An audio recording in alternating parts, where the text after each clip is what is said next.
ये ज़रूरी नहीं है कि क्योंकि आज भारत और पाकिस्तान के बीच हालात जो हैं वो बदल गए हैं तो हमें अपने बनाने का रवैया भी बदल देना चाहिए। अगर कोई वाक़या हुआ है तो उसके ऊपर तो फिल्में बनेंगी।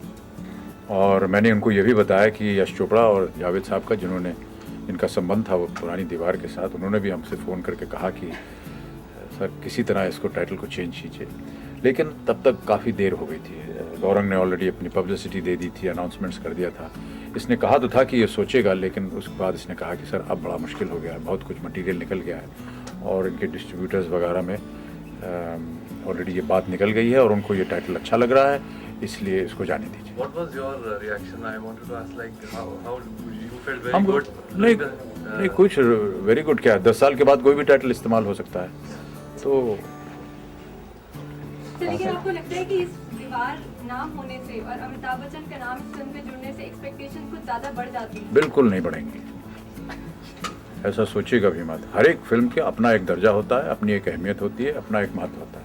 अखबार से ली गई थी क्योंकि अखबार में कहीं छपा कि बहुत से जो प्रिजनर्स ऑफ वॉर थे 71 वॉर में, वो अभी भी पाकिस्तान जेल में हैं और वहाँ से इंस्पायर होकर के कहानी बनाई गई और उसमें भाग ले रहे हैं हम लोग।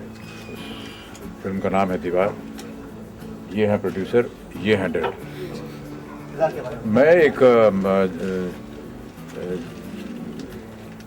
फौजी हूँ जो जिस समय युद्ध हुआ था उस समय आर्मी में था और उस मिशन का इंचार्ज था और अब कैद हूँ और पाकिस्तान जेल में मैं कैद हूँ और किस तरह से हम सब लोग मिल करके वहाँ से निकलने का प्रयत्न करते हैं। कुछ बाहरी ताकतें भी हैं, कुछ अंदरूनी ताकतें और कुछ पुत्र की ताकतें, सब मिलजुल करके हमारे इस मिशन को सफलता प्राप्त दिलाते हैं। यही कहानी है दीवार की।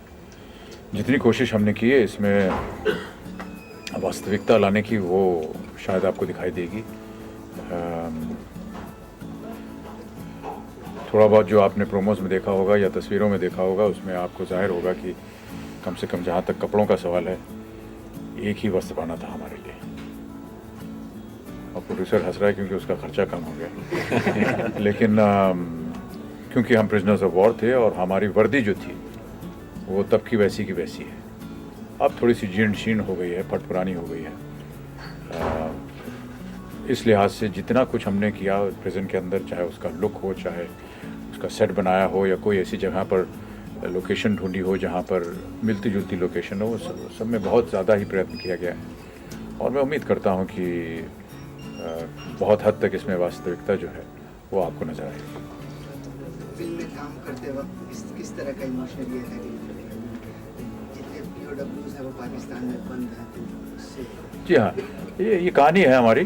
जाहिर है कि जब अपने मुल्क से आप दूर होंगे और ख़ास तौर से किसी दूसरे मुल्क के जेल में बंद होंगे और ख़ास तौर से इस वजह से क्योंकि आप उनके साथ युद्ध कर रहे थे और आप फौजी हैं, तो बहुत सारी भावनाएं जागृत होती हैं और भावनाओं के साथ हम लोग ने ये कहानी रची है। और अब आगे तो जब आप फिल्म देखेंगे तो आपको पता चलेगा कि किस तरह के वहाँ दृश्य हुए। सर, भारत पाकिस्तान के बदले हुए माहौल में हाँ जी, इस फिल्म का क्या?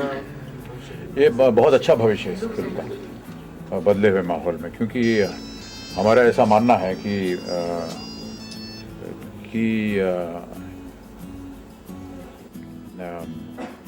वर्ल्ड वॉर 2 हुई थी लेकिन उसके ऊपर भी फिल्में आज तक बनती रहती हैं, लेकिन इंग्लैंड और जर्मनी में कोई दुश्मनी तो है नहीं और ना ही उनके हालात जो हैं वो बिगड़ते हुए नज़र आते हैं। एक वाक़या हुआ है, ये कौन कह सकता है कि वर्ल्ड वॉर 2 नहीं हुआ, और अगर उनको लेकर के कोई कहानी बनाई जाती है तो उसकी हमें प्रशंसा करनी चाहिए। आमतौर पर दोस्ती के माहौल, वो जेल से निकलने का एक तरीका है कि वो टनल खोदें और टनल से खोद के निकलना है। तो एक बार जब टनल में जाएंगे तो वहाँ पर ज़रा मुश्किल होता है उससे निकलना।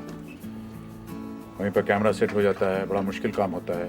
टनल छोटा होता है, उसमें सीधा खड़ा नहीं हो सकता आदमी, तो झुके हुए रहना पड़ता था।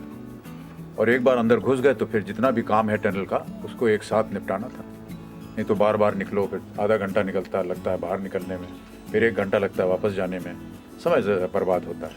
इसलिए एक बार हम लोग अंदर जाते थे तो फिर वहीं रहते थे। किसी तरह की दिक्कत है जैसे आपने कहा हाँ, कि दिक्कत तो बेड आती है। हाइट के हिसाब हाँ, हाइट के हिसाब से बजाय झुक के चलने के लेट जाते थे। क्या गलती हो गई भाई साहब, माफ कर आइंदा नहीं करूँगा यार। सुन के यार पक गया हूँ मैं। सर हमने जानबूझ के नहीं किया है। नहीं, बड़ी बात नहीं सर, गलती हो गई है। दाना कसने की भी क्या जरूरत है यार।